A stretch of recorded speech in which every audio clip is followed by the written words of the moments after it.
ng mga Pilipino, nawa ay mag-iligtas sila sa kung anong personal nila sa kanilang buhay ngayong araw. Hindi na po ang aming kasaping mga Pilipino, kundi ang buong tahanan nila kung sino po ang magkatunggali po sa labanan ng gera na ito. Lord, gawin niyo po sila, gawin niyo po labanan sa Diyos.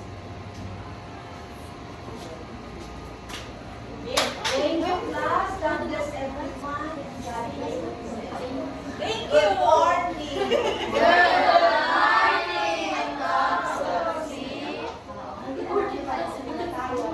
Hoy, alam niyo ba, di ba, may dinukot na presidente na sa presidente na Venezuela.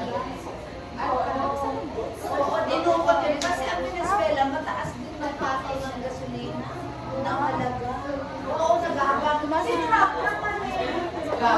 Isa kasi siya ng away, nadadamay tayo.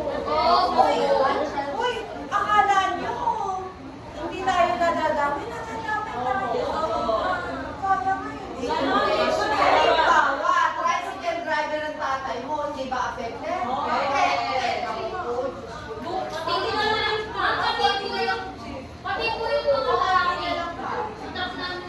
Alam ko, naiintindihan niyo yan, teacher kayo, at nag-iisip pa lang, pag-pray niyo ang sitwasyon natin. Malamang mag-online na lang tayo. Ikasarap pa yan ang personal. Uy, kayo mapalat kayo na yung graduate na kayo, ganito na.